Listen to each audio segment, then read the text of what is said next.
C'est l'heure du journal de l'Afrique. Bonsoir, bienvenue. Voici les titres. Un procès pour l'histoire. Le génocide rwandais revient à la une.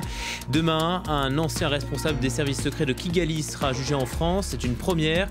Notre invité, Alain Gauthier, président du collectif des parties civiles pour le Rwanda. Il nous donnera son sentiment la veille du procès. Le processus de réconciliation est-il en panne au Mali? C'est ce que sont venus vérifier les émissaires des Nations Unies. Le président Keïta les aurait rassurés. Enfin, nous irons en Afrique du Sud où l'opposition vole en éclats. Elle avait tenté de se ranger derrière une candidate. Eh bien, le mariage aura duré 6 jours. D'abord donc, ce procès qui s'ouvre dans quelques heures à Paris, un procès inédit en France, 20 ans après le génocide rwandais. La justice se penche sur le cas d'un homme, il est appelé le tortionnaire par les Rwandais, Pascal Simbikangwa. Il est poursuivi pour complicité de génocide. Les massacres avaient fait 800 000 morts en 100 jours. Ivervine, Willy Bracciano. Avril 1994, l'avion du président rwandais Juvenal Habyarimana, un Hutu, est abattu. En l'espace de 100 jours, plus de 800 000 personnes sont tuées au Rwanda, en grande majorité des Tutsis. Alors que les massacres se multipliaient, le FPR, composé de rebelles Tutsis en exil en Ouganda, marche sur Kigali, lourdement armé, décidé à sauver les leurs. L'avancée des combattants de Paul Kagame provoque la fuite de nombreux Hutus. Pascal Simbikangwa est notamment accusé de complicité de génocide et de complicité de crimes contre l'humanité. Il nie toutes les charges. Et pour ses avocats, son cas est clair. Sur les faits qui lui sont strictement reprochés, Pascal Simbikangwa les nie, et on considère que les témoignages qui sont retenus contre lui sont insuffisants et que, au-delà de tout doute raisonnable, on ne peut pas le condamner. L'ancien capitaine Simbikangwa a travaillé dans les services de renseignement et venait de la même région que le président Habyarimana, un lien que beaucoup considèrent comme la preuve de sa culpabilité. Pascal Simbikangwa, c'était pas un proche du gouvernement, c'est quelqu'un qui avait une grande admiration pour le président Habyarimana, qui faisait partie de sa région, de sa commune de naissance, et il a fait partie de la garde présidentielle, mais ça ne fait pas de lui quelqu'un de proche du pouvoir, en fait. C'était pas du tout un décisionnaire, absolument pas. Le procès de Pascal Simbikangwa est le premier procès en France d'un présumé génocidaire rwandais, et ses avocats craignent que cela ne joue contre lui. Et Alain Gauthier, l'homme à l'origine de la plainte qui a permis l'ouverture du procès, était notre invité. Il parle d'un procès historique. On peut parler d'un procès historique dans la mesure où c'est le premier procès qui va se dérouler en France. Et Dieu sait si il y a longtemps que nous avons déposé des plaintes en France et qu'il a fallu attendre 20 ans pour que ce procès ait lieu. Il faut savoir que nous avons l'habitude de dénoncer depuis longtemps la complicité militaire, diplomatique, financière du gouvernement français de 1994 en faveur du gouvernement génocidaire. C'est-à-dire que la France a traîné les pieds pour ouvrir ce dossier? Oui, je pense que la France a traîné les pieds et il suffit de regarder. La justice, jusqu'à maintenant, n'avait pratiquement pas les moyens d'enquêter, de partir en commission rogatoire. Et ce n'est que récemment, que depuis le 1er janvier 2012, qu'un pôle crime contre l'humanité a été créé au TGI de Paris et que l'on voit enfin 3 juges d'instruction à temps plein, accompagnés d'une dizaine de gendarmes, pouvoir partir au Rwanda en commission rogatoire et enquêter sur les plaintes que nous déposons. Qu'est-ce qui a changé alors? Pourquoi est-ce que tout d'un coup, le procès a lieu? Alors le procès a lieu, je dirais tout simplement d'abord parce qu'il s'agit d'un présumé génocidaire qui est en détention préventive depuis 4 ans. Or, le délai légal pour rester en détention préventive, c'est 4 ans. Donc les juges d'instruction avaient le choix ou bien de le traîner devant une cour d'assises ou bien de le remettre en liberté. S'ils ont décidé de le déférer en cour d'assises, c'est qu'après l'instruction, eh bien, ils avaient la conviction que les faits qu'on reprochait à Pascal Simbikangwa était réel. Il y a quand même une volonté politique. C'est difficile de parler d'une volonté politique. Il y a une volonté maintenant, effectivement, de la part de la justice elle-même. Maintenant, parler de volonté politique, je crois que ce serait un trop grand mot. Alors, sur le banc des accusés, Pascal Simbikangwa, il est poursuivi pour complicité de génocide. Qui est-il et quel rôle a-t-il joué? Alors Pascal Simbikangwa, effectivement, contrairement à ce que prétendent ses avocats, était un proche de la famille Habyarimana. Il faisait partie de ce qu'on appelait la casou, la petite maison, c'est-à-dire vraiment le cercle restreint qui a mis en place le génocide des Tutsis.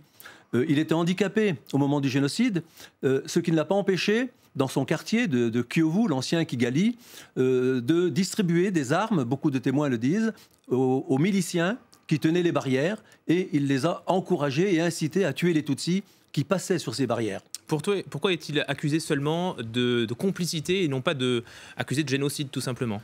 Pour la simple et bonne raison, c'est que dans un cas comme celui-ci, nous n'avons pas de victimes désignées nommément. Nous n'avons pas pu retrouver de famille de victimes. C'était des gens qui étaient abattus aux barrières, qui étaient jetés dans les caniveaux et ensuite dans les fosses communes. Et ce sont des victimes qui sont restées anonymes. Donc, je dirais que Pascal Simbikangwa, c'est le même cas que tous les grands planificateurs qui ont été jugés au TP hier, pour lesquels il n'y avait pas non plus de victimes directes, mais qui ont quand même été jugés et condamnés à des peines très lourdes parfois.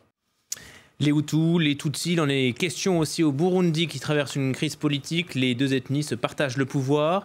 La nomination du leader du principal parti Tutsi pose problème.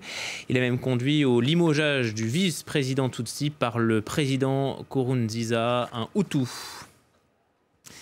Ils ont quitté New York pour le Mali. Les émissaires des Nations Unies se sont rendus dans le nord du pays. Officiellement, ils sont venus soutenir la mobilisation, la stabilisation.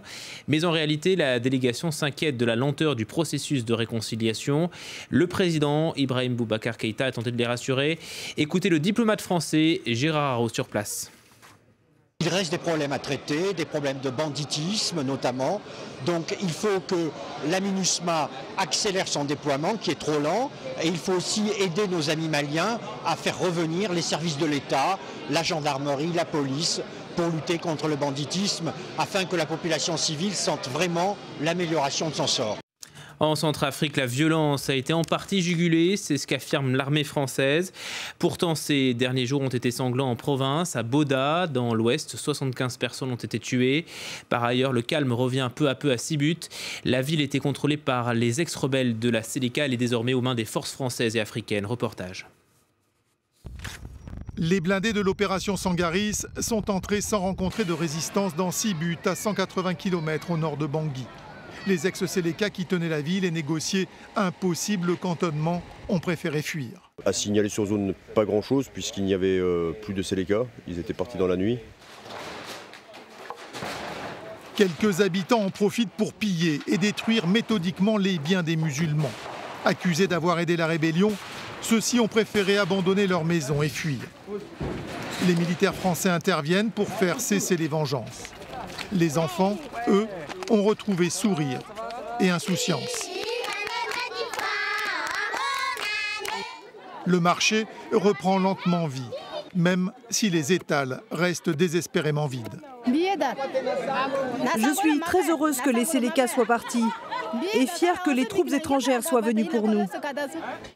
Les anti-Balaka, ces milices chrétiennes d'autodéfense qui arborent des colliers de gris-gris, sont sortis de la brousse. Ils regrettent de ne pas avoir eu assez d'armes et de munitions pour libérer seule la ville et empêcher les dernières exactions. Avant l'arrivée de Sangaris et Miska, il y avait tellement de tueries. Même ce matin, il y a eu des corps qui flottaient sur le fleuve.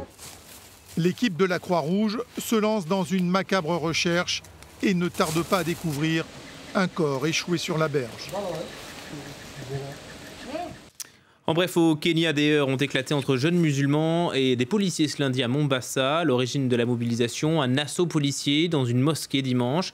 L'assaut a mal tourné, il a fait un mort. La police dit être intervenue pour mettre fin à une réunion djihadiste. Cette mosquée serait connue pour recruter des membres Shebab liés à Al-Qaïda. On en vient à ce coup de théâtre en Afrique du Sud. La semaine dernière, nous vous parlions de l'opposition. Elle s'était réunie derrière une candidate noire pour faire face à l'ANC. Eh bien, Mambila Rampélé a claqué la porte. La suite avec Nicolas Germain. La semaine dernière, elle s'étreignait. Ce lundi, les deux femmes ont tenu des conférences de presse séparées.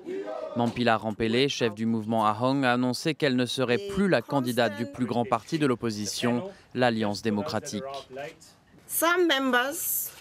Des membres de nos deux partis ont exprimé leur mécontentement. Est-ce que nous nous sommes précipités? Je crains que oui. Après l'élection, est-ce que les partis d'opposition peuvent s'unir? Oui, bien sûr. L'Alliance démocratique voulait absorber le petit parti Ahong, ce que Mampila Rampele a refusé. La chef de l'Alliance, Hélène Ziller, a elle répondu au parti au pouvoir, l'ANC, qui l'accuse d'avoir simplement voulu utiliser Mampila Rampele en raison de la couleur de sa peau. Elle a une réputation internationale, à la fois comme universitaire, comme médecin et comme gestionnaire. Et c'est une femme noire. C'est une combinaison très puissante dans le contexte sud-africain. Et on ne peut pas dire que ses origines n'ont pas d'importance, ne sont pas pertinentes. Pour les analystes, les deux femmes sortent perdantes de cet incident. Le seul à en bénéficier est l'actuel chef de l'État, Jacob Zuma, de l'ANC. Même avant cet accroc, il était déjà le favori de la prochaine élection, qui se tiendra au plus tôt en avril. Allez, on reste en Afrique du Sud pour terminer. Le pays a découvert ce lundi le montant de la fortune de Nelson Mandela. Plus de 4 millions de dollars, une jolie somme que Madiba avait décidé de partager entre sa famille, son parti, l'ANC, et 6 écoles chères à son cœur. Et c'est la fin de ce journal de l'Afrique. Je vous retrouve demain. Paris Direct continue avec Aude Le Christ.